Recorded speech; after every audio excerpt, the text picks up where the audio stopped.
This is Remember Guys.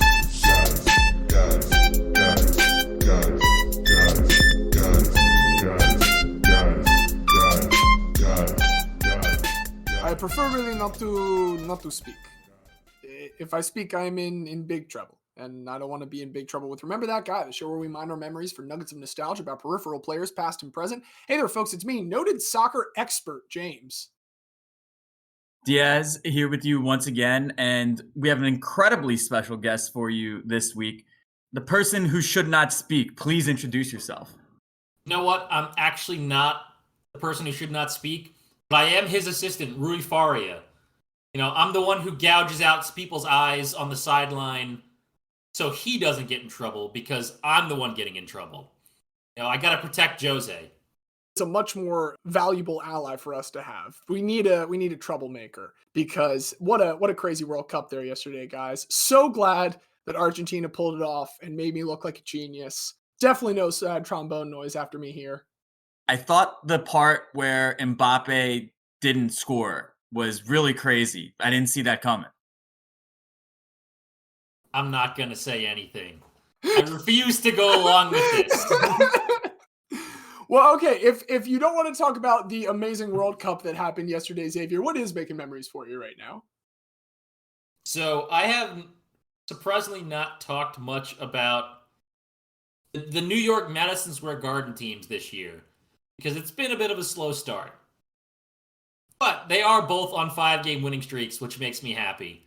So I'm going to enjoy the fact that at this exact moment, the Rangers and Knicks are both looking pretty good. So I don't know how long that will last, so I will enjoy it for now. I know that also the basketball season still has not started in Philadelphia, but we'll see what happens with the Sixers in a little bit. No, didn't you hear? It did start. Joel Embiid had 53 points the other night. Oh, great to know. I've only seen Eagles things around, so I didn't know if it started yet. So. Well, and it was going to be a bummer if his only 50-point game of the season was in that weird preseason they were having where like the other teams' games were still counting, but not the Sixers. So that was like the one night only return. The season hadn't officially started. They weren't quite on tour yet. So really, I think... So did Joel Embiid just put together consecutive 50-point performances? He did. It was remarkable to see, and it's the kind of thing that he just makes look so easy at this point. It feels like time is not real when you're watching him play.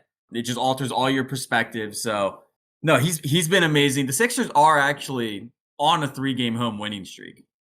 Going for 4 tonight against a Golden State team that is pretty barren. I think Steph and Draymond are both out. I mean, they're still missing James Wiseman. Oh, and James Wiseman, who was just such a smart pick by the smartest organization in all of basketball. If you don't believe it, they'll tell you. No, the Warriors have never done anything wrong. And that's what makes it so much more understandable when they will beat the Sixers by like 10 tonight. Clay goes for 60 on 23 pointers. Because you predicted that, if the Sixers win, do I have to put a sad trombone noise? Please. Can you do it like you should like reverse it. It should be the same noise but reversed. Because it is a happy trombone in that instance. But there we go. No, Joel Embiid's been incredible. Xavier brought it up, so I'll just keep on saying the Eagles. Oh my God, this is the greatest Eagles team I've ever watched. They're the most talented Eagles team of all time. They're better than the 2017 team. That doesn't mean that they're gonna win the Super Bowl. These things come down to so many different factors. The best team often doesn't win. It's the team that is best at the end. So I'm not making any kind of claim as far as the eventual success of this season. I'm just saying it's the most talented Eagles team I've ever watched. Jalen Hurts is him. A.J. Brown is him. Darius Slay is him. Dallas Goedert was injured, but he is about to be him again. Just a team full of hymns. And boy, am I sinning over here. All I'm thinking about is that freaking company that advertises on all the podcasts about erectile dysfunction that's called Hims. We'll send you a discreet packaging. We'll only have Eagles logos on it, so everyone thinks it's sports related. It's actually so you can get a boner now. I mean, I would have no need for Hims watching the way the Eagles have been playing this year, let me tell you. But before we talk more about Hims, let's move on to them, and let's see what James has to say.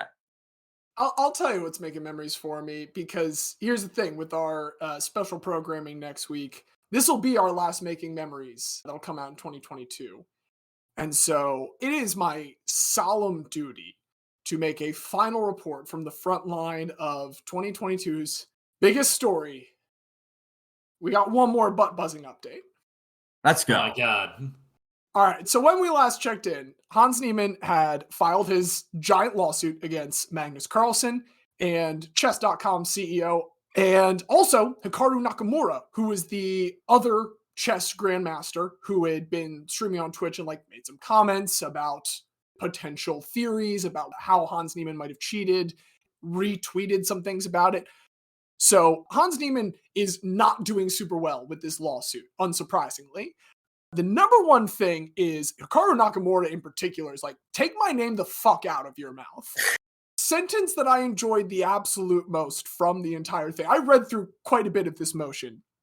Mr. Nakamura's alleged retweeting of a tweet from Twitter from an account named Unsubstantiated Chess Rumors is not an actionable statement of fact. The Twitter account retweeted was quite literally named Unsubstantiated Chess Rumors.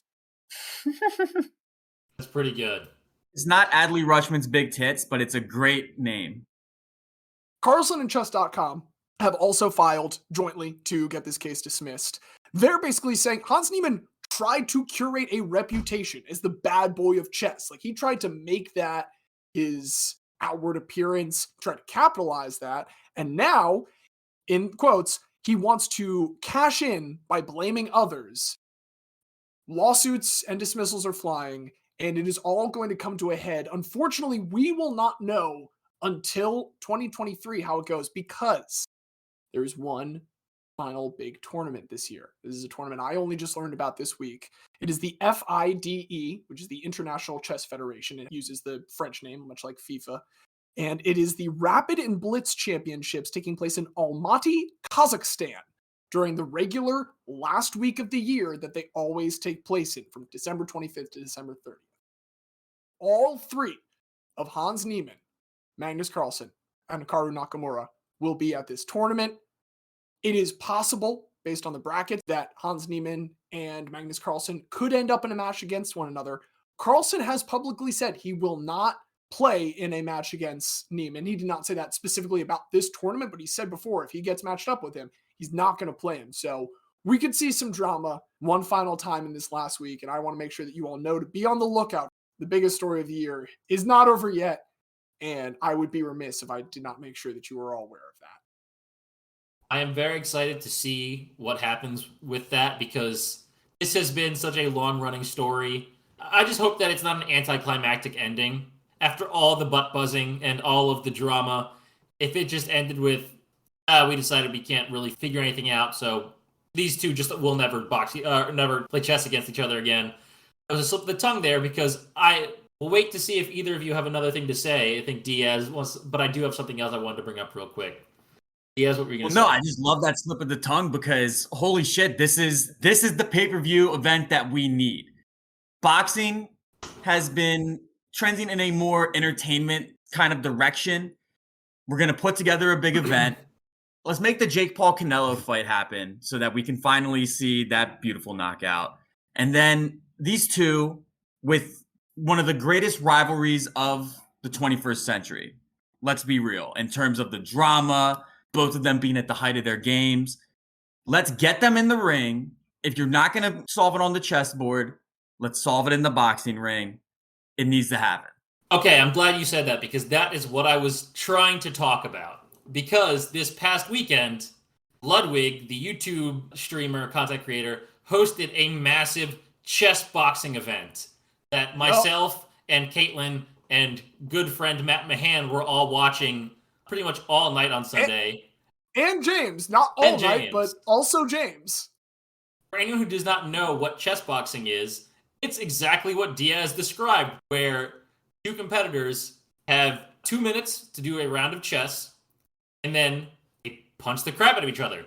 And then they do another round of chess, and then punch the crap out of each other, and then another round of chess, alternating until someone wins either by checkmate or by knockout. It is very rarely by checkmate. You don't make it through that much of a match. And one of the fun things about the event that Ludwig put on was the women's bout between women's grandmaster Dina Belenkaya and Andrea Botez, who is a Twitch streamer, not as good of a chess player. Her older sister Alex, is like a very strong chess player, but still high level, but not grandmaster level chess streaming. The lead into this fight was great, with a lot of trash talking on both sides, and Dina saying that Andrea's gonna have to start a podcast because her face will be so mangled she won't be able to have a stream on camera. And the fight did not disappoint. Befitting her status, Dina was winning in the chess part. To keep people from being able to just stall, you have a set timer for each person for chess. So if you stall like for the first round, you're going to have much less time at the end, and you could lose by default by not having enough time to play moves if you can't knock them out. And so Dina is winning in the chess portion, Andrea winning in the boxing portion. We get to the last round of boxing, the third round. Andrea is just beating the crap out of Dina. Dina is running away from her to try to avoid getting hit, just to get back to the chess so she could win, because Andrea was pretty much out of time at that point in the chess. She gets standing counted 3 times in this round.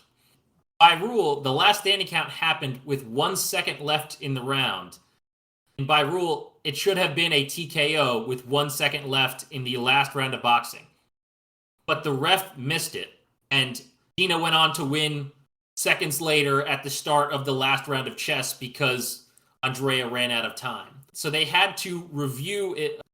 In the immediate aftermath, Andrea, talked about how she wants to fight again and said that, I thought this was chess boxing, not hide and seek.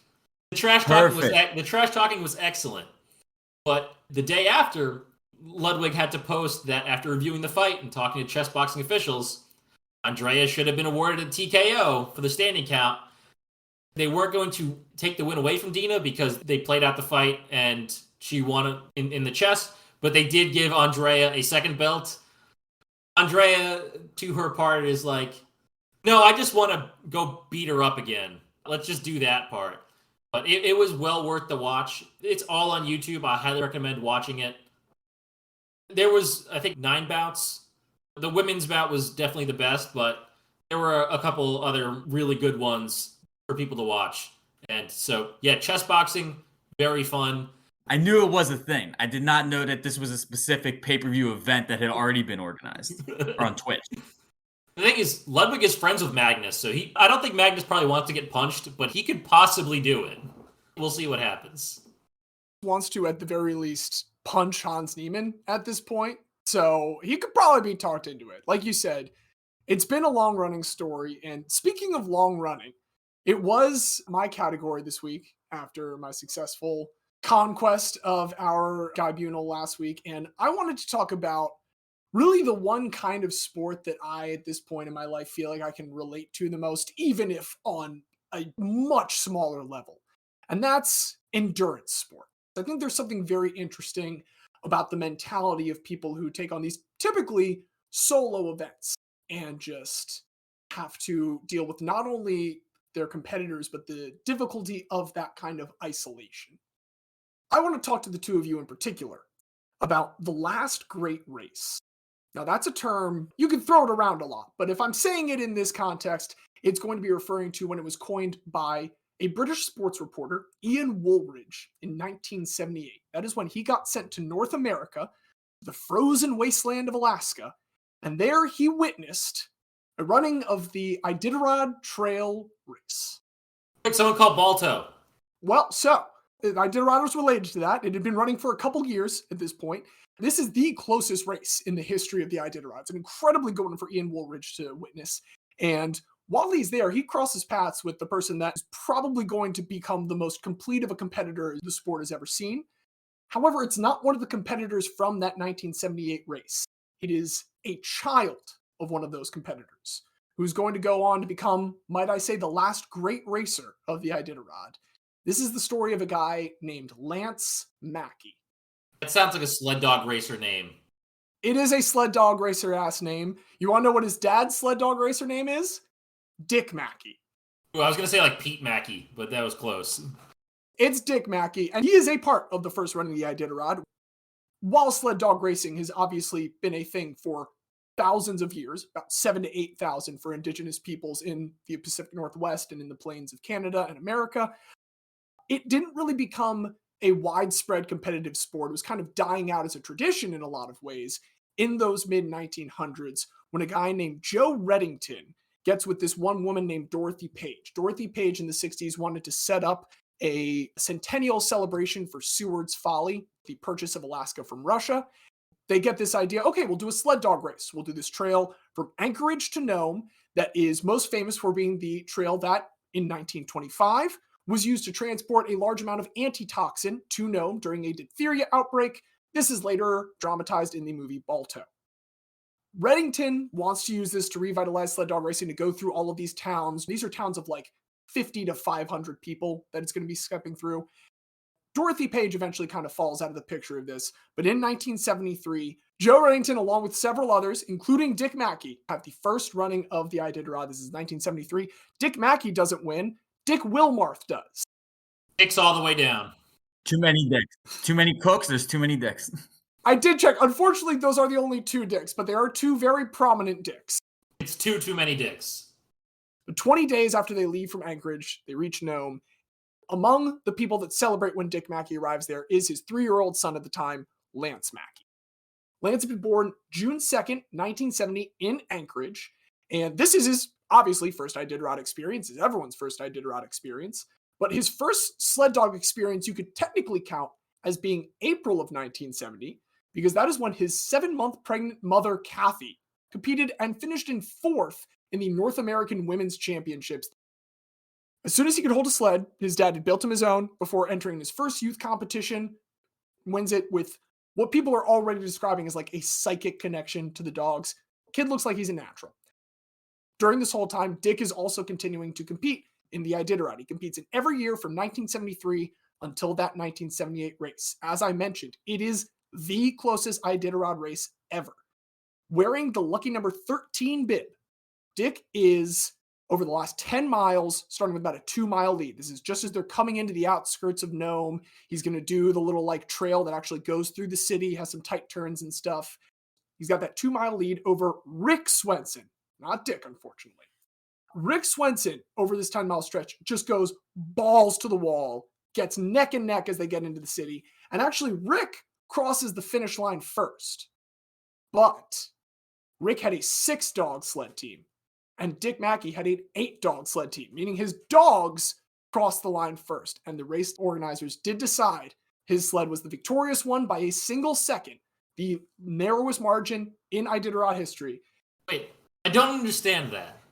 So if you're doing a photo finish to see who comes first, Dick had more dogs. So he had a longer train, and he was further back from the beginning of the dogs. So Dick crossed second, but his dogs crossed first because he had more dogs. Exactly. Because you could have anywhere from 6 to 14 dogs. There was not a mandated size. And also, not all the dogs make it.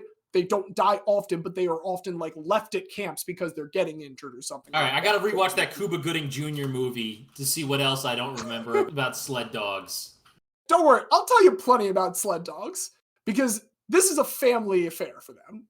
While this is not yet time for Lance Mackey to step in, Lance has a half-brother, Rick Mackey, from Dick's earlier marriage, and Rick Mackey, in his 6th running of the Iditarod in 1983, wearing the 13 bib, just as his father did, also wins the Iditarod. So teenage Lance, he's seen his dad win, he's seen his half-brother win. Unfortunately, this is when his parents get divorced. Ooh. So he lives initially with his mom, but he's kind of a little shit kicker. And very quickly, she's like, I can't deal with this. You're making too much trouble. I'm going to send you up to live with your dad, who at this point has moved to Coldfoot, Alaska, and opened up a truck stop. Coldfoot is called that because it's where people above the Arctic Circle were said as prospectors to have gotten cold feet and turned back. It is a census-designated area that in 2020 had 34 people, which was a 240% increase over 2010 when it had 10 people. This is Ice Road Truckers territory, literally because it has been featured in the show Ice Road Trucker. Yeah, now I'm just more mad at David Zaslav because he only wants Ice Road Truckers. That's the only shows that he wants to have on HBO Max. Everything else can go fuck itself. Now, with this being the middle of nowhere, Lance kind of falls off of being able to participate in this passion of his. And so he takes a bunch of dead-end jobs for a while, has a failed marriage, and also, frankly, does a whole lot of methamphetamines. This does not go well for him for a while. Finally, in 1997, he reconnects with this old girlfriend from high school, Tanya. They marry within a month. And at first, it's one of those marriages where, like, these two are incredibly self-destructive people, and they're just both feeding into that with one another. However, in 1998, on his birthday, they decide we are turning a new page today. We are going to get clean. We're going to move to Anchorage, Alaska. We're going to get you back into sled dog racing. We're going to scrimp and save until we can get you some dogs. He gets one female dog, Rosie. And this is the one he's going to be like, okay, I got to start breeding her. He gets this deal where he can mate her with one like prestigious stud dog, and he'll get to keep one member of the litter, and the rest will go to the owner of the other dog.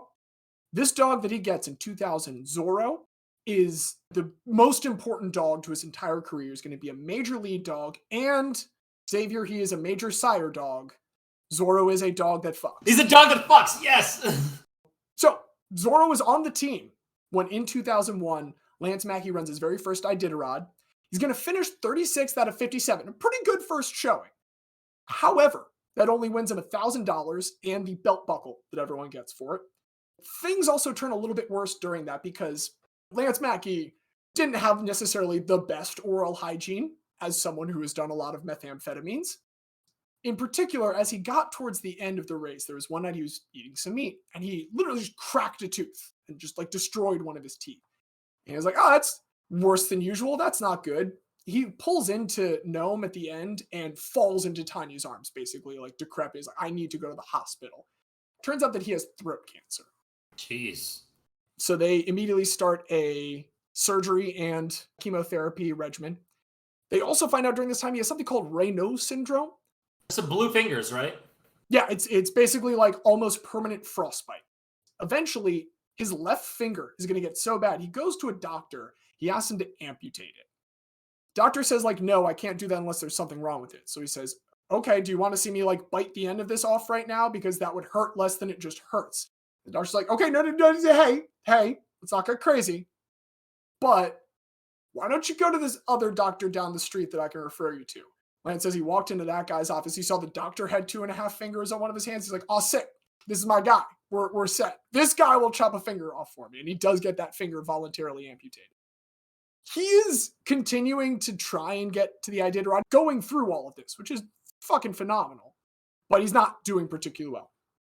However, as he finally reaches his healthiest point, there's another big race we need to take a moment to talk about. And this is where he is going to really make his name and kind of cut what is left of his teeth on it. In 1983, after about a decade of the Iditarod being a thing, there were some guys, very Lazarus Lake-like. They're saying, you know what? This is too easy. We need a more hardcore 1,000-mile plus race. They make something called the Yukon Quest. This goes through both Alaska and the Yukon. I appreciate the pun in the name. Let's be clear here, too. How long does the Iditarod take? 1,100 miles. It takes, at this point, people are running it in approximately 10 days or so. 10 to 9 days are like the top finishers. So this organizer said, that's not long enough. We need these dogs to run further for more days. What? This is like the ultra marathon. This is like Lazarus Lake, but worse because it's not killing yourself doing it. You're actively harming animals. Well, and here's the thing. It is about the same length. It is, I think it's maybe 1,200. It's not significantly longer than the other one when you're talking about these big distances. However, here are some crucial differences. In the Iditarod, there are certain stops where you can switch your sled out if there's a problem. That is not an option here. You have one sled for the entirety of the Yukon Quest. There's also 22 stops over the entirety of the Iditarod. There are 9 on the Yukon Quest. And your 6 to 14 dogs, as I mentioned, you can swap those out even in the Iditarod, at one camp if one has a cracked foot or something. You can get a replacement. Nope, the 6 to 14 you have are the ones you have. You can drop them off still. If they are injured, you can say, like, okay, this one's like, he's got to stay here and go recuperate. But you do not get a different dog. And you scared me for a second there. I thought you were saying, oh, I'm just going to drop this dog no, off in the snow and fucking leave it to die. No, you do not do that. It is not that hardcore. However, because this is earlier in the year than the Iditarod, it is also much colder. It gets to negative 60 degrees Fahrenheit at times with up to 50 mile per hour winds on some of these plains. Yukon Quest just sounds like a masochist version of Oregon Trail. That's all this is to me. Yes. You are correctly interpreting this. Very quickly becomes, okay, this is the number 2 race, at least in the North American circuit. Like, this is the most prestigious thing after the Iditarod. From 2002 to 2004, an Austrian named Hans Gott had come in. He was the first European winner, wins 3 consecutive times. 3 times is a record, 3 times straight a record as well. So imagine his surprise in 2005, when in his very first Yukon Quest, rookie Lance Mackey dusts him, comes out of nowhere to have a several-hour lead on him, winning his very first major competition with a time of 11 days and 32 seconds. The power of meth, kids. Hey, he is supposedly clean at this point. Allegedly, Lance Mackey is clean at this point. The power of not being on meth. There you go. This is even more impressive when you think that a month later, he decides to also participate in the Iditarod. This was like, okay, it's great if you finish both of those races. He makes it in the top 10 of the Iditarod for the first time this year, finishing 7th with largely the same dogs from the Yukon Quest, getting a prize of $38,000 this time. Next year, he wins his 2nd consecutive Yukon Quest, despite at one point a total whiteout blizzard that forces all but 11 racers to quit halfway. That is still to this day the fewest number of ones to have finished the Yukon Quest, but it does not slow down our boy Lance Mackey. He is quickly becoming a really big favorite in the sled dog racing scene because there'd been a bit of a sea change in the sport recently. Hans Gott's kind of a good example of this. There were more and more often either more upper class people from the North Americas or like Europeans coming over with all the super high-tech carbon fiber stuff, the neon jackets, all decked out in the most expensive gear possible. Meanwhile, here is Lance Mackey, who is as Alaskan as you can possibly imagine someone to look. Like, he is just this skinny, backwoods white guy. At this point, because of the throat cancer surgery, his face is just very skeletal. And it's not a terrifying one. It's just a country ass boy that has been beat to shit by life. He's Alaskan Ghost Rider. Yeah, and here he is still kicking people's ass in these sled dog races. In fact, in 2006, he finishes in the top 10 again this time. After this, he wins this year $35,000. And we've mentioned these purse numbers. This isn't a very lucrative sport. While the kenneling that he does and the dog breeding that he does, he makes some money off of that. It takes a lot to take care of the dogs just in the races. They are averaging about 10 to 14,000 calories a day when they are racing in these races, each individual dog. It's a huge amount of meat. He has to, between these 2 races, get 6,000 pounds of meat ready for his dogs at these various stops. So he's just got trunks of it frozen at his place. Do you guys want to guess what he says the best meat for dogs is? Elk. Elk is a good guess. It is not the answer, but it is a good guess. Not dog. It's not dog. That's fucked up. That's fucked up, man. Lance Mackey swears that one of the secrets to his success is he has a great beaver guy. Beaver, it's super dark. It's really rich in iron. It's really fatty. The dogs love it. It's incredibly calorie dense.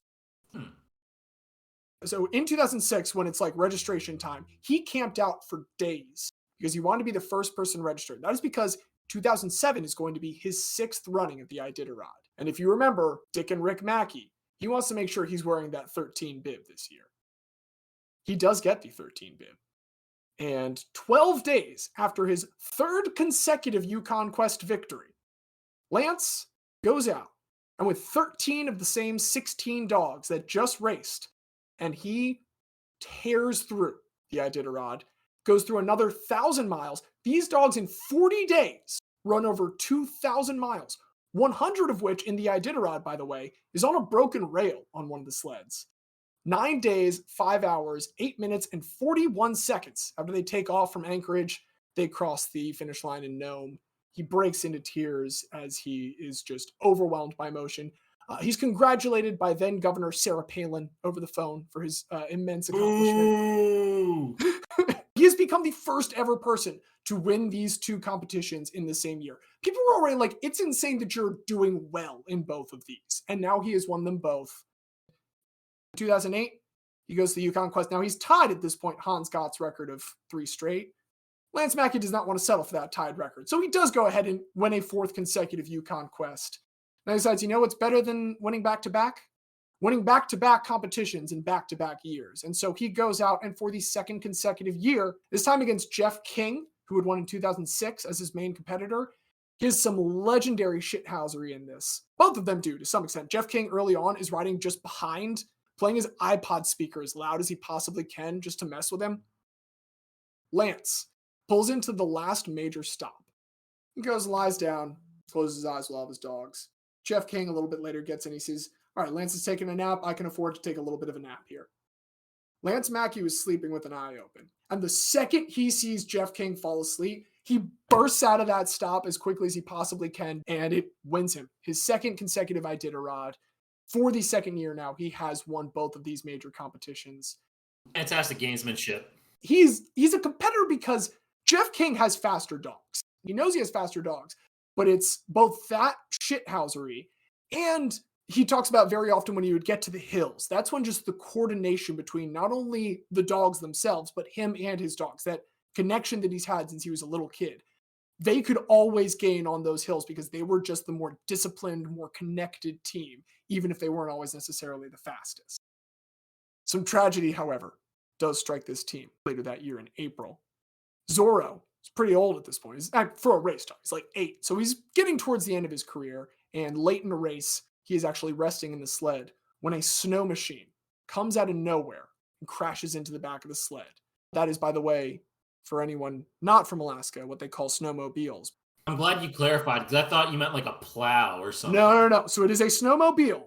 But if you say snowmobile in Alaska, everyone will immediately know you're not from Alaska. Well, none of us are from Alaska, so I think that's fine. But we want to blend in. Cultural accuracy for our one Alaska listener that may or may not exist. Zorro is in the sled. And while Lance is able to dodge out of the way and the dogs at the front are able to kind of move out of the way, it collides with the sled and Zorro is pinned under the snow machine. Lance, in his own words, beats the shit out of the guy with a sled pole, runs as quickly as he can with the sled to get the injured Zorro to a town where they airlift him and the personal cost of $10,000 to get him to the nearest hospital. There is no price too high for him to save his beloved dog. Good news is Zorro never races again, but Zorro does recover from this. And he's still able to do the thing that at this point was going to make more money for Lance Mackey. All right, I was going to have to immediately disqualify this if you told me the dog died. No, So, the dog does not die. I'm glad the dog gets to continue fucking. So that's Zorro good. has a long, fruitful stud career. Wow. Despite Zorro, he doesn't do both competitions the next year. He decides, okay, now I've got my 4 straight. I've got that record. I can let someone else win the Yukon Quest. But he does come back to the Iditarod and win a 3rd straight, becoming the 3rd person to do it in history. He wins it by so much, he stops on the outskirts of Nome and goes down the line of dogs, personally petting and thanking each one of them before resuming the race the rest of the way into Nome. A leader is only as good as his troops, and Lance Mackey is only as good as his dogs. That is a man that understands the sport. He is a legend at this point. Nome resident Terry Dillon was interviewed by the Denver Post after this, described him as Iron Man or crazy, either one or both. Just a good old Alaska guy. This is enough for him after this year to be inducted into the Iditarod Hall of Fame while he is still active. Imagine having to compete against a Hall of Famer, not in the way of like, oh, I got to pitch to Albert Pujols, but oh no, this guy like had an induction ceremony already. Yeah, but then you'd feel so much better if you beat him. Well, unfortunately, Lance Mackey still has some shit to prove, Xavier. You see, like I said, he's the 3rd person to win 3 straight. But as he's proved with the Yukon Quest, you know what's more fun than 3 straight? 4 straight. 2010. There are 3 leaders for most of the race. Lance Mackey, Jeff King, and Hans Gott, the Austrian from the Yukon Quest. All 3 of them very close together for much of the race. Something about the Iditarod, it alternates for the middle portion between a northern and a southern route every year to, again, get all of these tiny, small villages as much publicity as possible. And at the junction of that, before you start that final third, is a place called Kaltag. And this is normally a very big, important stop where everyone like rests up. It's one of the last times that, like, if you're going to switch your sled, you really switch it out.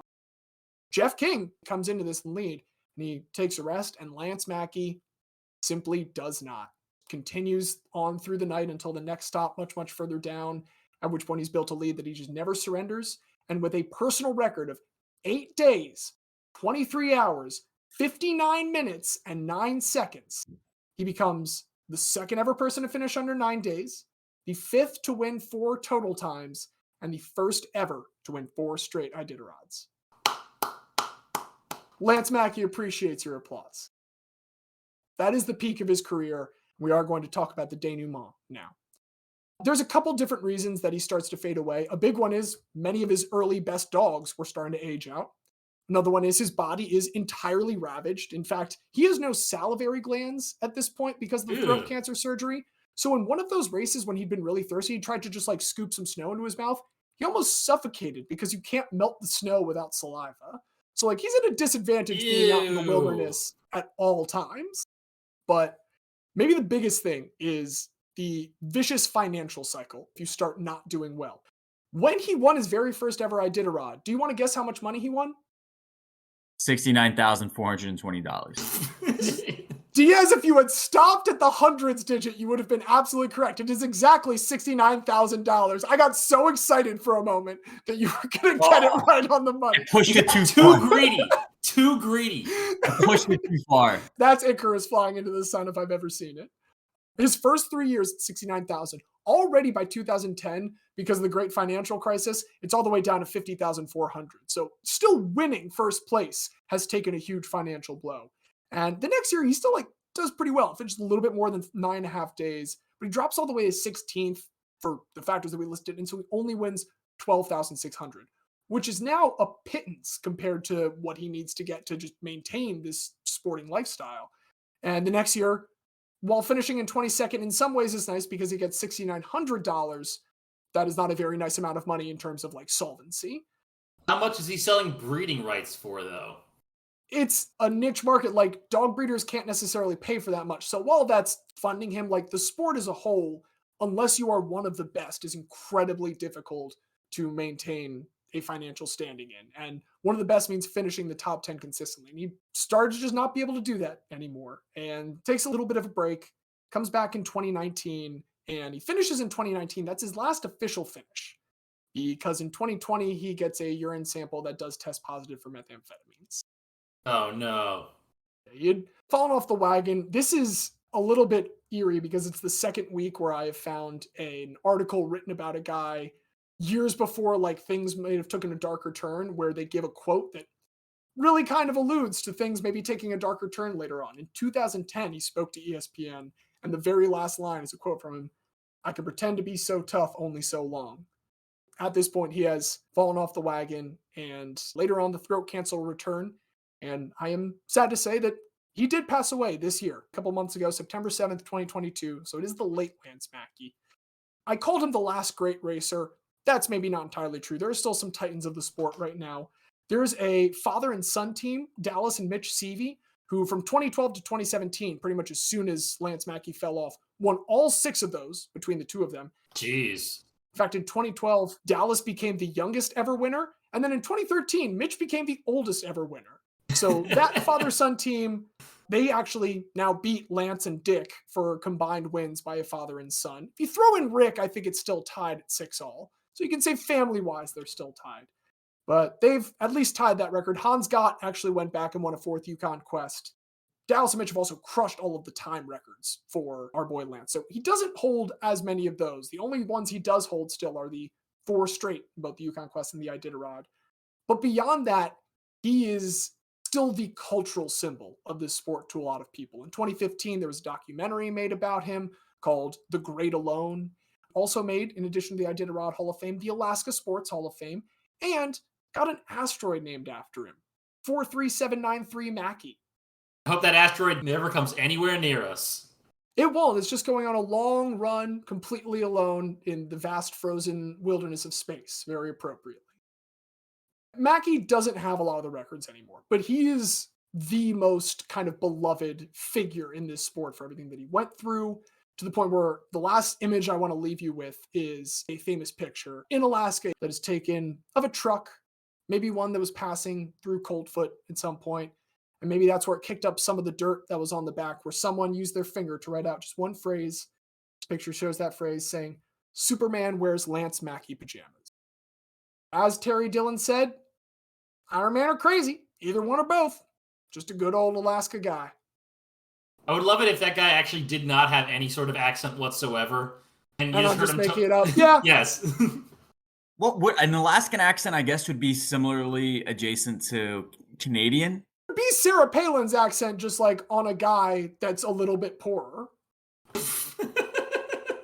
Sarah Palin is far above the median income of like the state of Alaska. A compelling case for socialism. But no, what an incredible guy. What an incredible come up. It hits every note, right? We have the overcoming adversity. We have the falling back. We have the humanity on display, which is an ironic thing to say about a sport where it really does come down to the dogs. But he had those dogs in front of him. He had that dog in him. Nothing but respect for Lance. The respect is felt on behalf of our friend, the late Lance Mackey. But I'm feeling something else now, and that is an intense need to hear about another guy. Well, I have hopefully just the guy for the occasion. The guy that I'm going to talk about, we need to really get to the root of what endurance is and what endurance means. To endure means to go through something that is difficult, something that is long, something that is traumatic in some ways, and to overcome that, to come out on the other side better for it. And the guy that I want to talk about not only embodies this within his athletic competitions, but truly it is the life of a person who endures, a person who survives. The guy I want to talk about to this day holds the world record in the 50-mile walk at a time of 7 hours, 23 minutes, 50 seconds, which for those of you keeping track at home is an 8-minute, 52-second pace for walking. Still holds the Israeli record in the 50-kilometer walk at a 4-hour, 17-minute mark, which is an 8:17 pace. I'm talking about Shaul Ladany. And I don't want to give away too much in that little preamble, but as we're about to learn very quickly, Shaul Ladany had to learn a lot about surviving at a very young age. He was born April 2nd, 1936 in Belgrade, Yugoslavia at the time. Things are going interestingly in this region of the world at this time. That guy with the weird mustache in Germany is saying some really terrible things and doing some very scary things. But life is fun enough for Shaul at the beginning. In April of 1941, he celebrates his 5th birthday. And he also has to flee Belgrade when the Nazis attack Belgrade and his home is bombed. So at the age of 5, he's already a refugee. His family would flee to Hungary, and they're able to stay out there for 3 years until shit really hits the fan. The Nazi forces are coming through. His parents try to hide him in a monastery. They tell him that he needs to hide the fact that he's Jewish, but he and his parents are eventually captured. They are sent to the Bergen-Belsen concentration camp. Many of his family members were killed in the Holocaust. He said of his maternal grandparents that they were sent to Auschwitz and, quote, were made into soap. However, and this is the rare occasion on this podcast where however leads to good events and good things. This, however, is a good however. In December of 1944, there was a group of Jewish Americans that came together to pay a ransom that would result in the freeing of 2,000 imprisoned Jews. Shaul and both of his parents are among those who are selected for release. Speaking of what it was like to be in a concentration camp, Shaul says, I saw my father beaten by the SS. I lost most of my family there. There was a ransom deal that the Americans attempted to save 2,000 Jews, and I was one. I actually went into the gas chamber, but I was then reprieved. God knows why. To just put into context how lucky Shaul is to have gotten out of this situation alive. Of the 70,000 Jewish people that were in Yugoslavia prior to the Holocaust, only 3,000 survived, Shaul and his parents being among them. So 1/1000th of all Yugoslavian Jews to survive are Shaul Ladany and his parents. 0.1%. That's only one decimal place. That's 0.1%. So remarkable odds already to endure, to overcome. Going through this, Shaul says that after going through something like that, you're never going to be afraid of anything. That perhaps lends itself better to no other sport than endurance sports. He's taking the second lease on life, however, not to immediately launch himself into competition. He is going to further his education. I just want to rattle off the degrees he has because I think they are impressive. He gets his bachelor's in 1960 from the Technion Israel Institute of Technology, and he would earn his master's the following year. 3 years later, he would get another graduate degree in business administration, going on to receive a doctorate from Columbia. He would complete his postdoc research at Tel Aviv University. So, an incredibly educated man, but also a man that doesn't want to just work up that mental sweat. He wants to work up that physical sweat. He wants to compete. He wants to test his physical endurance. So, he's going to start training for marathons at the age of 18. And he would say, quote, in the 1950s, when I started running, people always thought I was a nut. Jews didn't run. They would laugh. People thought of it as only a punishment for soldiers. Jews don't run? That's a stereotype now? Jews don't run, apparently. That is... Well, okay, clearly not now, I guess. Well, let's be very specific. He is not known for his running. He is known for his walking. Well, he's in New York. You got to walk everywhere when you go into Columbia. He's walking here. He's walking there. He's walking everywhere.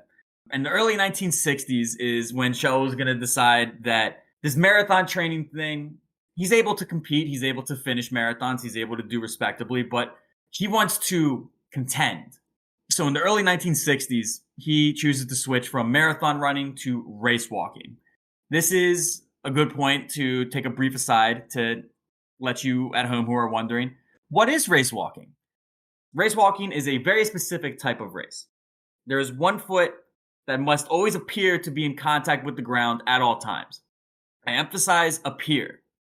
If there's photographic evidence taken after the fact that both feet are actually off the ground, it means nothing. This doesn't affect anything. There are judges that are constantly watching these races closely, and they are checking to see, does it at least look like one foot's on the ground? All right, good enough. Somewhat of a laissez-faire approach. We're not worried about the actual specifics of one foot always being on the ground. We just want the appearance of one foot always being on the ground.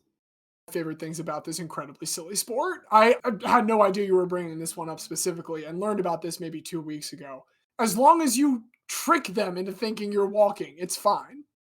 It's legalized pitch framing is kind of how I think of it. And I mean, for better or for worse, I think sometimes sports can be over officiated, but it's interesting that especially with the modern advances in technology, to be able to very clearly see at all times if one foot is on the ground at all times. You can put sensors in the shoes. Like, there's so many things you could do. Are there dedicated spotters to just see if people are cheating or not, or is it just... That is exactly it. There are spotters that are watching at all times, and as long as it looks good enough, you're good. There's currently 2 variations of race walking that are competed at the Olympics, that being the 20-kilometer and the 50-kilometer. The 50-kilometer, however, just this year, so if you're looking forward to the 50-kilometer at the 2024 games, I regret to inform you, it's being replaced with the 35-kilometer. That is officially the international standard as of 2022. So they're trying to shorten these distances in the race walk, which to a person watching at home, I can understand. It's a lot of the same thing. Like if you thought NASCAR was the same thing the whole time. Nonetheless, Shaul Ladany disagrees with this kind of premise for the top Olympic and top international categories for race walking. He's more interested in going for the longer races. One thing I want to throw in just about race walking in general before we move back to Shaul fully. The cadence of their stride is the same as a world-class 800 to 1600 meter racer. You're getting the same amount of steps per minute. The only difference is that the stride is shortened significantly. So if you're visualizing that people are taking these crazy long steps and doing it real quickly, that's not what it is at all. It is keeping that longer distance sprint racer cadence, but maintaining that over an incredibly long distance with just a shorter stride. That's really what we're looking at when it comes down to race walking. In speaking of the sport, Shaul said, you need a certain type of mental attitude, a willingness to take punishment, to have a lack of comfort and pain, to continue and continue. I'm not a psychologist, but was I stubborn so I entered race walking? Or did I enter race walking and I became stubborn? It's the same in all long distance events. Quitters don't win and winners don't quit. And with that quote, we immediately know that he is not going to be a quitter. In fact, he's going to be a winner. He's going to be a winner very quickly. In 1963, he claims his first Israeli national title in race walking. This would be the first of 28 national titles that he would win. I mean, if we're going to say how many, what is the length of the career we're looking at where he wins those 28? From 1963 until 1988, he claims those 28 national titles. So the last of his national titles coming in 1988 at the age of 52, he would win his There just isn't, for all of those years, anyone better at walking than this guy. In all of Israel. In all of Imagine Israel. everyone else is like, we're just not even going to try. We're going to wait until he decides to retire, and then we'll care. Oy gavol. So at the age of 52, he claims that final title, but we're not going to skip all the way ahead to there quite yet. We're still going to stay back in the 60s. In 1966, he would go for a 50-mile walk in the United States, and he would set a U.S. track record for the 50-mile walk. He would do this in New Jersey. So still no world records, still no world championships, but traveling the seas, he's going to different lands, and he is establishing himself at the very best at this thing in this country. So he misses the 64 Olympics.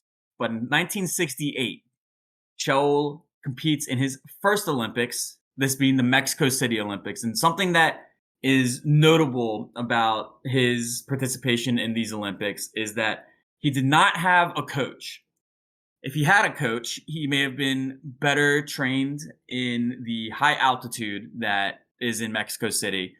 Mile High in Denver, we're talking 2 Mile High in Mexico City. So very high altitude, very little oxygen, which isn't going to stop Shaul from finishing the race, but he will finish in 24th place at 5 hours, 1 minute, and 6 seconds.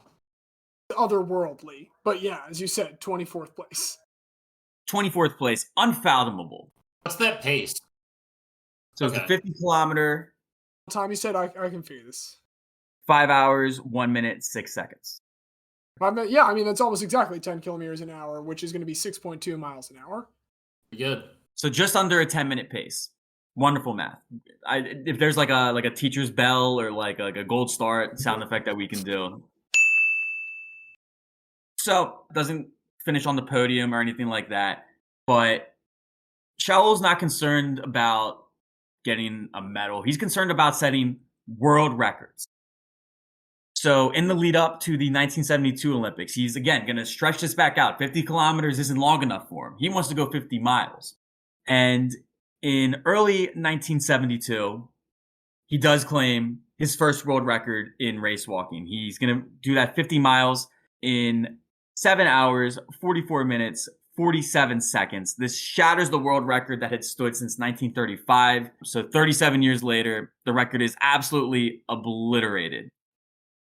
He would then later that same year get it down to the 7 hour, 23 minute, 50 second that I mentioned as the current world record.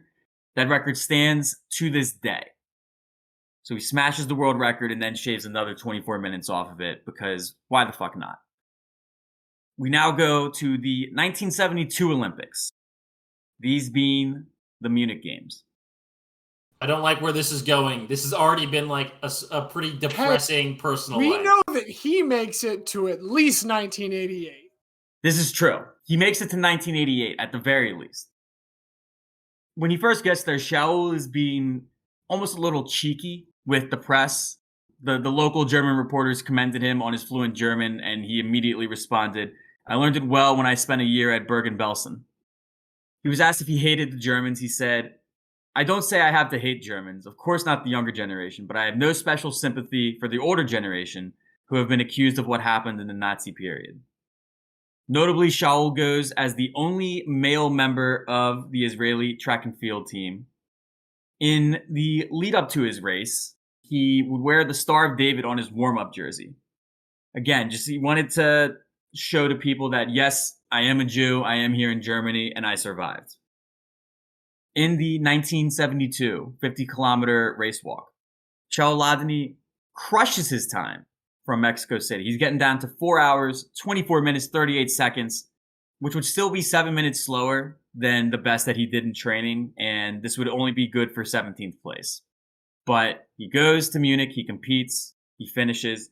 When he's asked how he felt after, he says, quote, "Arrogant because of what the Germans did to me, proud because I am a Jew." After his race, he would then return to the Olympic Village and he'd go to sleep.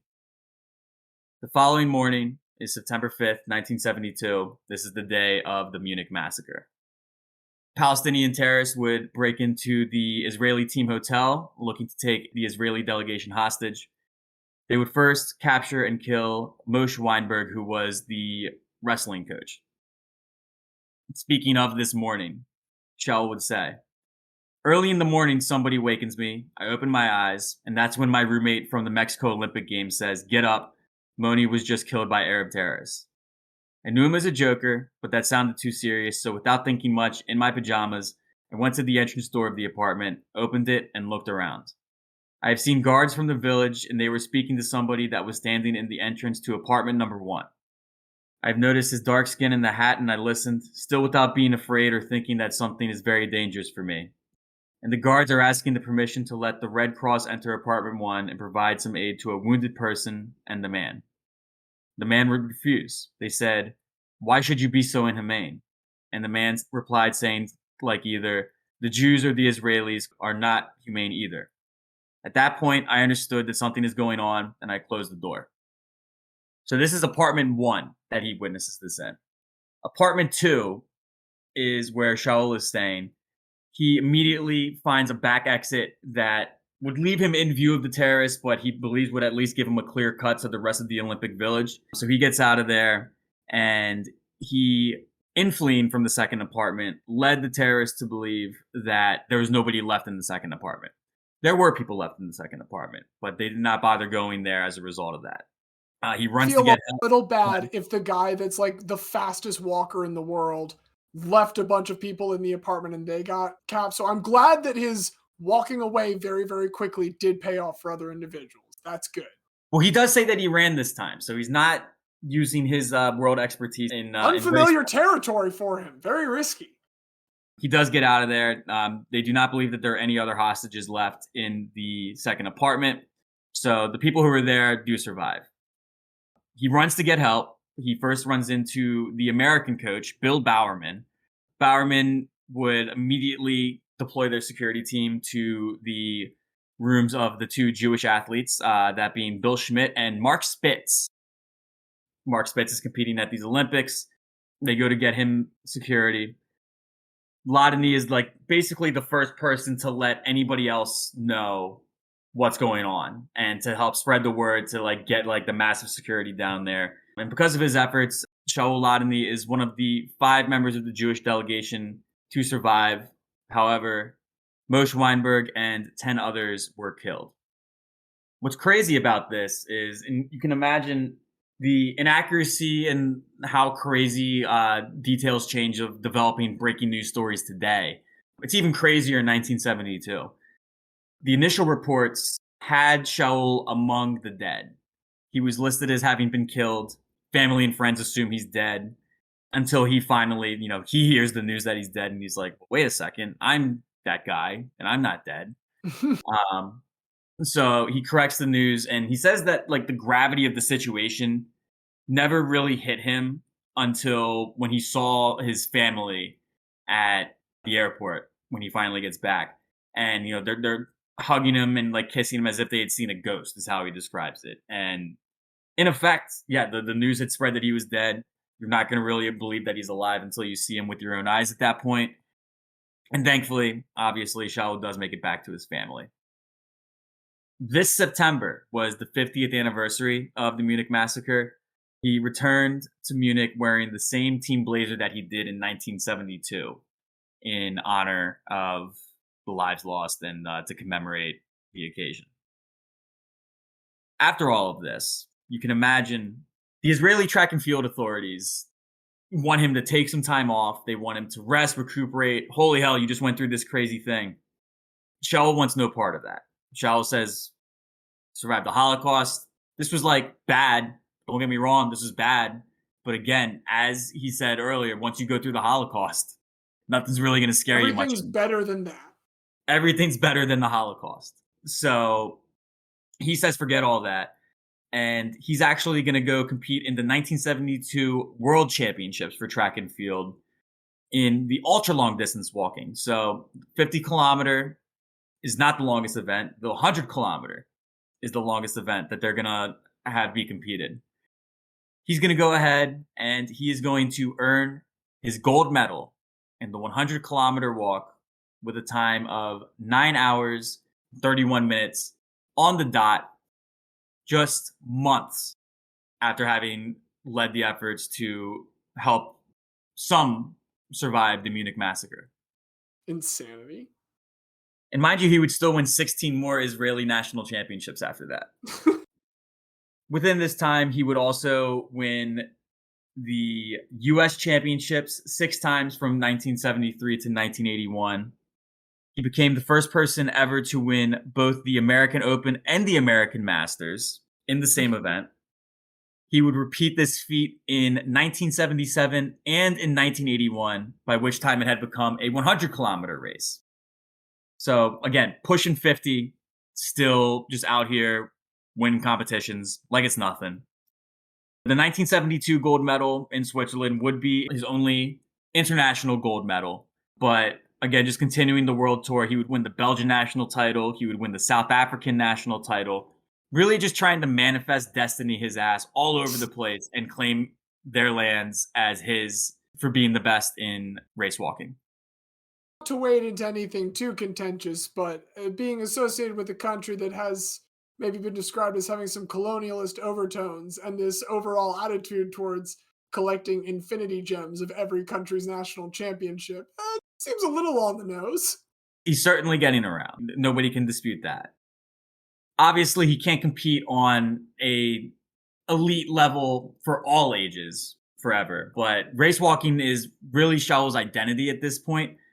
He continues with very considerable success on the master circuit well into his 70s. In 2006, he becomes the first 70-year-old to walk 100 miles in under 24 hours when he set the world record for that age category with a time of 21 hours, 45 minutes, and 34 seconds. 100 miles. It's a lot of walking. Just walking. By 2012, he's 75. He's still competing in 35 events a year. Says every day he walks a minimum of 15 kilometers. And he has a 4-day, 300-kilometer walk that he does from Paris to Brussels. So really just still getting out, not slowing down for any reason, going to keep it going. And to the age of 80, he would celebrate each of his birthdays by walking his age in kilometers. It's too much walking. Too much walking. I can't. Well, as he learned going to Colombia, and as James so eloquently put it, he's walking here. When he hit 80, he decides to start cutting it in half, be a little more reasonable. Starts walking 40 kilometers from then forth. 2019, he decided to ramp it back up one last time. And on his 83rd birthday, would walk 83 kilometers. He was set to do 84 in 2020, but in case you folks forgot, there's the whole COVID pandemic thing. So that derailed those plans. But to this day, Shaul Ladany is alive and well. And if you are walking down the main street in whatever city you may be you in America, be you in South Africa, be you in Israel, be you in Switzerland, there's one thing that's certain.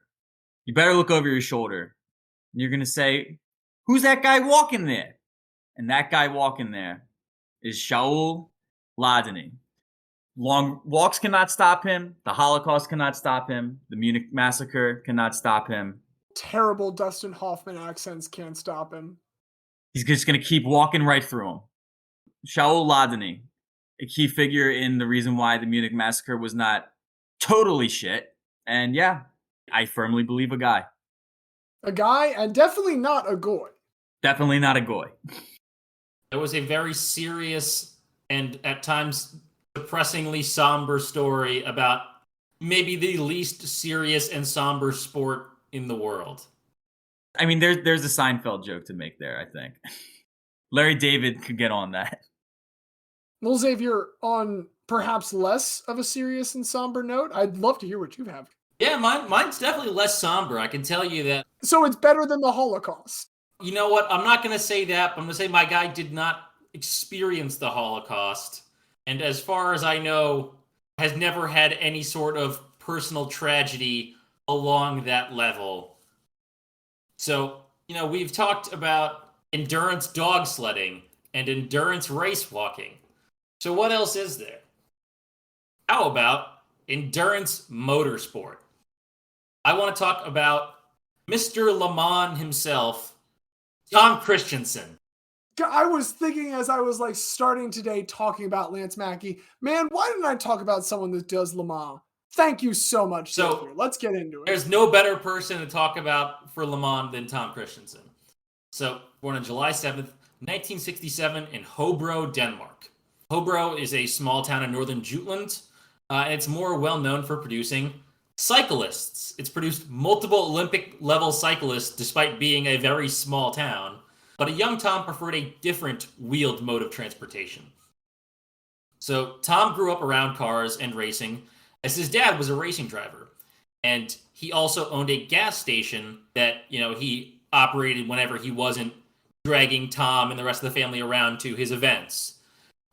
Growing up around all these cars, of course he's going to love them. So he drives for the first time at age 11 and crashes into one of the posts at the gas station while his parents are away for the weekend. And he totals his father's Austin Marina. Thankfully, this is not an augur of things to come. I'm not going to tell you about a guy who keeps crashing all the time, thankfully. Despite this crash, his love of cars and driving just continues to grow. And so, as a teenager, he gets into kart racing. And he wins multiple local karting titles, including the Nordic Championship for Formula A in 1985 as an 18-year-old. After all of his karting success, he decides to do what anyone who wants to get into racing does. He moves to Japan. So here, in Japan, he competes in the Japanese Formula 3 Championship, open wheel racing, and also the Japanese Touring Car Championship. Two very different disciplines of motorsport. While here in Japan, he wins the Japanese Formula 3 Championship in 1993, and he finishes on the podium, third in the Touring Car Championship in 92 and second in 94. So at this point, he's showed off his chops, and he gets a chance to compete in Formula 3000, which, as avid listeners of our show will remember from some previous episodes, at the time was the feeder league to Formula 1. Because I had to explain the difference between Formula 3000 and Formula 2 and everything else that comes with it. Yes, and on behalf of those that maybe didn't remember that, certainly not myself included, but thank you for restating it. So, his rookie year in Formula 3000, he finishes 7th, despite not even competing in 3 of the 10 races. In 1997, he's continuing to improve, and then halfway through his second Formula 3000 season, he gets his first experience with what he would later become known for. In 1996 24-hour of Le Mans winner Davy Jones injures his neck in a practice crash. And Team Jost of Germany needs a new driver for Le Mans. So they call Tom Kristensen last minute to fill out their squad. He is in Austria qualifying for a Formula 3000 race at this time and has to essentially use his own money to get to France last minute. Arrives so late, he only has the chance to take a couple of practice laps before the actual race starts. He gets there like the day before. My goodness. So before I go further in depth in this, for those who don't know, the 24-hour of Le Mans is the world's oldest active endurance racing event. It is in Le Mans, France, hence why it's called the 24 Hours of Le Mans. The winner is determined by the car that covers the greatest distance in 24 hours. The circuit is a road course through the town that's about 8.5 miles long per lap, one of the longest in the world.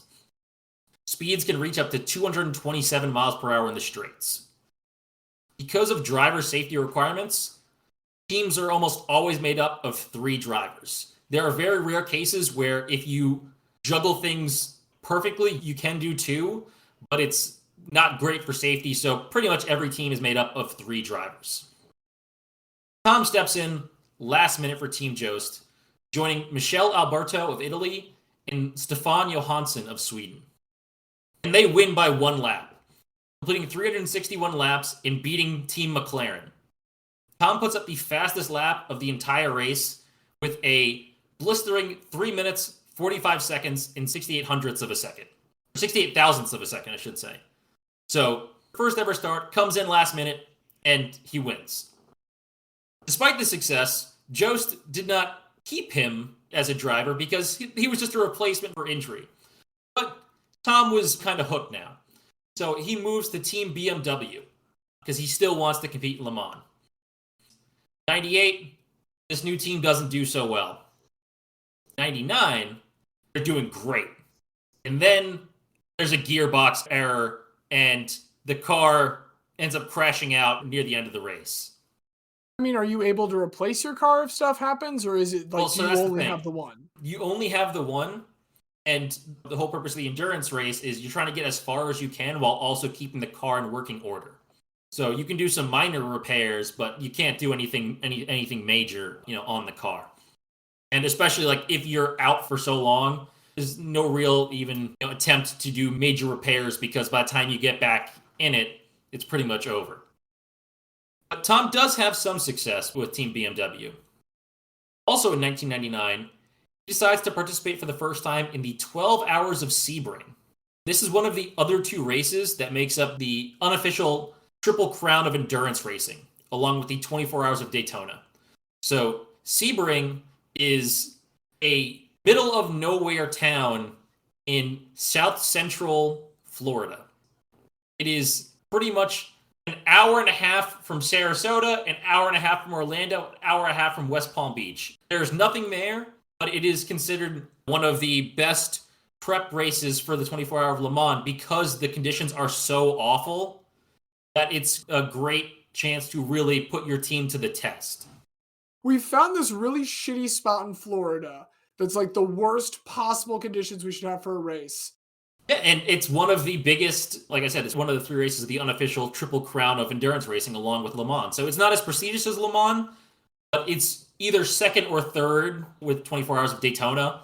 It depends on who you ask. A lot of Europeans don't compete as much in Daytona for some reason. I think it's just because of when it is. Daytona is very early in the year.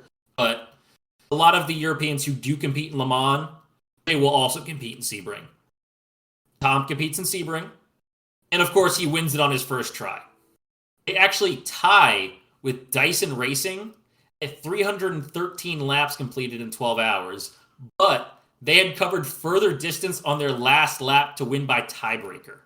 So just like they took wider turns? No, so they had gotten slightly further on. They hadn't completed 314 laps, but they had gotten further into a 314th lap than the other team did. So officially it's tied at 313, but they had gotten further on the next lap so they win through that tiebreaker. It's a distance tiebreaker, essentially. Although that would be funny if you took a wider turn around turn 8, so you win. So at this point, Tom has shown that it's not a fluke that he won Le Mans on his first try, even with, the lack of Le Mans success in the 2 straight DNFs. So in 2000, he joins up again with Team Jost. Permanently this time, or at least on an actual contract. And this time he forms a squad with Frank Biella of Germany and Emanuele Pirro of Italy. And this marks a start of record dominance. In 2000, they win Le Mans. And they win Sebring. They even finished second in the Petit Le Mans, which is a modified endurance race across a smaller track in Georgia, which is also considered one of the top endurance races. Now, you're saying that many of the Europeans don't compete in Daytona. Is he among them? Yes, Tom has never competed in Daytona. He doesn't want the Triple Crown? It's interesting. There's very few people who have done the Triple Crown just because they don't usually all compete in the same amount of events. He has said previously that maybe one day he would like to do that. And Chip Ganassi said back in 2016, he actually wrote on a piece of paper that he would fund a car for Tom to compete at Daytona when he turns 55. Tom is currently 55, and Daytona is coming up in about a month. So who knows? Maybe he comes out of retirement to give it one shot. But as of right now, he has not. Also in 2000, Tom participates in the 2000 British Touring Car Championship. Again, very, very different from endurance racing. And he wins multiple races, including the last 2 of the season, even with that not being his big thing. Tom and Team Jost then win the 2001 Le Mans. And then the 2002 Le Mans. And then, as if to prove that he's not lucky to be just part of a great team, he moves to Team Bentley and wins Le Mans again in 2003. Then, he moves to Audi Sport Japan and wins Le Mans again in 2004. And then, you know what? Just to be cocky, he moves to ADT Champion Racing the next year with all new teammates and wins Le Mans in 2005 for a record 6th time in a row across 4 different teams. And he also wins Sebring again this year. Of different teams. My God. 3 consecutive years of different teams, winning Le Mans with all of them. 2006, with nothing left to prove, Tom goes back to Team Jost just because he can. For the first time ever, his team finishes Le Mans without winning it. They finish 3rd behind the other Team Jost car, run by ex-teammates Biella and Pirro. But he does win Sebring for a 2nd year in a row. 2007. Looks like he's going to win Le Mans again. And then teammate Ronaldo Capello of Italy crashes their car while they're in the lead right near the end of the race. It's weird to think about how this is an endurance sport that does very much require you to very literally turn the wheel over to other individuals for large portions of it. And that's the thing that's tough, in that, Tom has shown that he can win with pretty much anyone at this point. He was really mad at Ronaldo. There was a quote where Ronaldo talked about how he apologized to Tom, and Tom said, "Yeah, you should. We were going to win that race. This is all your fault." But when you're Tom Kristensen, you've won 6 times, you can do that. Well, he didn't even need a Jason Lezak. He just needed like a standard performance. Yeah, just don't crash. And actually, I should say he's won 7 times at this point, 6 in a row plus 97. But Tom's not going to dwell on this for too long, because in 2008 he comes back and wins Le Mans and Sebring again. 2009, he wins Sebring another time. This is greed at this point, my friend. This is greed. 2012, despite being 45 years old, Tom decides that he wants to participate in the inaugural FIA World Endurance Championships, which is a new season-long championship that included 8 endurance events, 2 of them being Le Mans and Sebring. So in this first year of this FIA World Championship, Tom wins Sebring, finishes 2nd Le Mans, and finishes 2nd overall in the World Championships. He finishes in the podium for every single event they do that year. But that's not enough for Tom, so he comes back in 2013. And this time he wins Le Mans again for the 9th time. And he also wins races at Silverstone and Austin, winning the overall world championship. So now he is a 46-year-old world champion with 9 Le Mans wins and 6 Sebring wins. No one has more than him for both of those. Sorry, I believe that's 6 and 9 wins for Sebring Yes, and 6 Le and Mans. I 9. think that's how we should. There we go. Nice. No one else has more than 6 for Le Mans. So he has a 3-win lead still to this day. Overall, he participated in Le Mans 18 times. The 14 times his teams finished, he finished on the podium. So it was either they medaled or they crashed. Again, the crashing usually not being Tom's fault. Pretty good way to get some silverware is find a way to be on Tom Kristensen's team. Just don't be one that fucks it up for him. There are 3 major endurance events and 8 different championships across multiple different racing disciplines that Tom competed in during his professional career. He won races in all of them. There has never been a competition he entered that he has not won at least one time. Despite, again, touring cars, Formula One cars, endurance cars being extremely different in function and style of the car, how to maintain the cars, the courses that you're racing on, and yet Tom excels in all of them. In his native Denmark, he gets knighted by the Queen in 2014 and named to the Order of the Dannebrog, which is an awesome name that I personally love. And he's only one of only 38 people inducted into the Danish Sports Hall of Fame. He also gets inducted into the FIA Hall of Fame in 2019. He officially retires in 2014, but since then, he's still been, very active in the motorsport world. He's been involved in the leadership for the Drivers Commission of the FIA, which advocates for better safety and accident investigation groups for drivers, among other driver protection initiatives.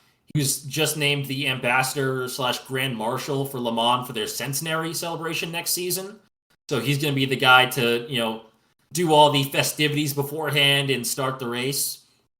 He's also continued to take part in the annual Race of Champions, which is a winter tournament where drivers from across the world and across racing disciplines compete in 1v1 races. The fun part being they choose a different type of car every year, and everyone races in the same type of car.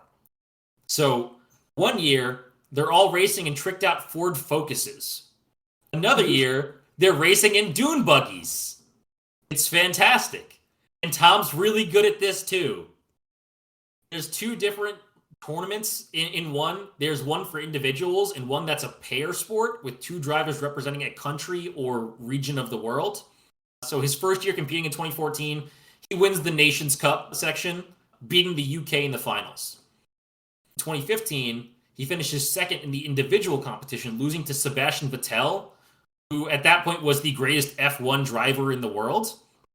In 2016, he again makes it to the final of the individual competition, losing to extended Gyniverse member Juan Pablo Montoya. Then he comes back and wins the Nations Cup again in 2019. So Tom, big lover of motorsport. He's always looking to, find ways to talk about how great it is. And, he recently was talking about how Drive to Survive on Netflix is so positive for the motorsport community that they should keep finding ways to make things safe for the drivers, but also, exciting for fans. And it wouldn't surprise me if he keeps doing like these Race of Champions for a decade longer, as long as he's still having fun. But yeah, Tom Kristensen, Mr. Le Mans, the greatest endurance driver of all time. Doesn't get as much attention for the fact that he's also the record holder for most Sebring wins. I guess Mr. Le Mans/Sebring might be too long, but at this point, nobody can touch him. And I doubt anyone will even get close to his record anytime soon. Also, fun fact, he has an Audi R18 room in his house, which is awesome because it's just like an entire racing hypercar just having its own room. And then he has an entire floor-to-ceiling tree made of trophies because he's won literally everything that he's ever entered. It's very seasonally appropriate. You know what? Those Danes, they love Christmas. I think they do. In the extended guy universe, they absolutely do. Sir Tom Kristensen? If he is knighted, do we say sir? Is that their practice? So I don't believe that the Danes do sir, at least not from what I could tell. It didn't look like they do. Very well. Then not Sir Tom Christensen, but definitely a knight, definitely a guy. I'll be frank, fellas. I came into this feeling pretty confident. I thought I had a very good shot at a three-peat, but I am absolutely smitten with both Shaul and Tom here. Any other day, Lance runs away with it. Laying the body on the line, losing the finger, overcoming demons, succumbing to them again. I mean, it's an incredible web that you've woven for dear Lance, but we get back to endurance. It's hard to say that anybody has endured more than the Holocaust survivor. It's really, really tough to say that. That is true. That is 100% true. I cannot argue with that. My 1 point for Tom will be, Tom is the only story that didn't make me sad / feeling depressed at any point during the telling of the story. Well, there you go. There's, I think, an interesting fundamental difference between the two of them. Like, even Lance was relying on the dawg. Like, Lance was not going on his own. Shaul is both the one that endured the most, but he also, compared to Tom, is the one that was the most, we talked about, isolated in the sport in many ways. Now, I think it's very cool still to think about endurance races where you do as much as you can and much as you're allowed to, and then do have to turn some of that control over to teammates and trust in them. Like, there's definitely plenty to be said for that. I don't know that I'm solidified on my decision yet, but that is just, I think, a very interesting to see those two sides of the endurance sport coin. I mean, the other argument I would make on behalf of Shaul is, again, if we are talking about the endurance, I am not throwing any shade on how physically tough it is to be out in fucking Alaskan blizzards for 12 days, to stay seated in that car and to stay like mentally engaged for that long. But like, when you think of an endurance sport, you think of like, wow, this person is putting their body through hell. And to walk for like 9 hours straight, nuts. And to not only walk for 9 hours straight, but we were breaking down those paces earlier. For a 50-mile walk, he's going at about an 8-minute 52 pace the whole way. To put that in perspective, when I did the Broad Street Run 10-miler, my pace was a 9-minute 10-second. He walked 50 miles at a faster pace than I can run 10. That is the pinnacle, the peak of endurance sports, in my view. That's fair. The one thing I will say is that during Tom's last Le Mans win in 2013, 10 minutes into the race, his fellow countryman Alan Simonson did die in a crash. So, like, you're most likely not going to die from race walking, I would assume. But if you are driving 200 plus miles an hour for 7, 8, 9, 10 hours, the chances of mortal injury are very high. So I do want to push back on that point just a little bit. It seems like the two of you are both kind of entrenched in your guys, and I recognize that means it's kind of my responsibility if I've turned away from Lance. I'm sorry, Lance. R.I.P. But I gotta come to a decision here to side with one of the two of you. And I think in the end, I will say, I've biked for 7 hours. I think the difference between doing something like walking and biking for 7 hours versus 9 hours, 9 hours walking is a lot. We are also talking about a car race that, while he might not be a part of it, is 24 straight hours. And then dog sled races that are measured in days. However, maybe this is kind of the final step in your pandering to me. Because what you did this time, instead of trying to pander to me with details, was you took a topic and you were like, endurance, you say. You added to that in ways that I don't think we could have anticipated. And so I believe that it is Shaul's turn. L'chaim. L'chaim and Xavier, I'm sorry. I'm sure. It's fine. It's Friday night. Shabbat Shalom, everybody. Shabbat Shalom, and welcome into our home and welcome into our hall. One of the most resilient guys, not just in the history of sports, of athletics, but truly of mankind. now we can officially call it Guy Kind. Thank you and welcome to Shaul Ladany, a now certified guy. Mazel tov, shalom. We're obviously all Gentile, in case you can't tell from our very limited vocabulary. Just hope that's not offending anybody. Hey, we did celebrate Shabbat for like 4 years in a row. Certainly, all three of us are from a historically Jewish fraternity. We are all also very much not Jewish. No, but in all seriousness, thank you all. Happy holidays as you are listening to this. This episode is a gift for the second night of Hanukkah. If you're listening to it on Monday, hope you're enjoying it and having a lovely holiday. As we mentioned earlier, there will be some special programming next week. We've got the 2023 Goaties. It has come to that time again, folks. The Guy of the Year Awards. We've got some musical acts planned, some star-studded events, guy-studded events, if we're being completely honest. We still don't quite want to get all the way up to stars, but it's going to be a blast, and we hope you'll join us for that, our final episode of 2022. And hey, one more time, just what a performance by Argentina yesterday to get Lionel Messi his very first. That was the real present on the first night of Hanukkah, an Argentina World Cup victory. It was really weird when Diego Maradona came back to life and offered that white substance to Messi. That whole part, I don't know if I like that. But otherwise, congratulations to Argentina. Because this time, it wasn't the hand of God. It was the hand of Maradona. It was just ghost Maradona. If this happens, I'm blaming the fact that half the French team is sick with some weird virus that apparently means that they're locking them in their bedrooms. Oh, you mean the voodoo?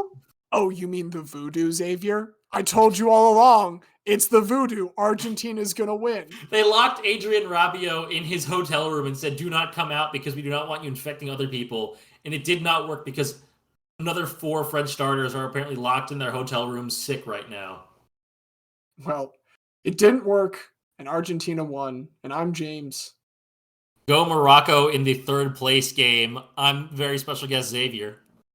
And I'm Diaz. And to repurpose an old sign-off, but as said by Shaul Ladany, guys never quit, and quitters never guy. God.